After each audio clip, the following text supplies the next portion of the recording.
Maswerteng hapon po mga ka-STL. Narito na po ang resulta ng STL Muntinlupa para sa araw na to, second draw. March 15, 2025, araw ng Sabado. Naway ang mga natayan niyo pong mga numero kanina ay manalo nawa ngayong hapong ito, 4 PM. Kaya kunin niyo na po ang inyong mga tickets. Narito na po ang resulta.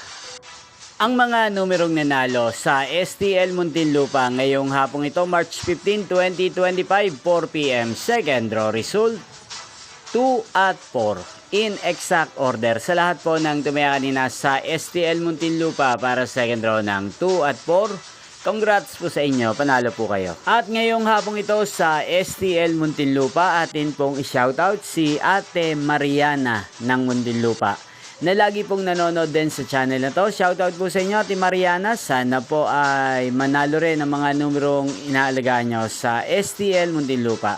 At sa lahat po ng mga taga Muntinlupa dyan na laging nakatutok sa channel na to, shoutout po sa inyo. Sana po ay nasa mabuti rin po kayong kalagayan. Inyo pong napanood ang resulta ng STL Muntinlupa. Magkita-kita pong muli tayo mamayang alas 9 ng gabi dito po sa channel na to. Thank you for watching.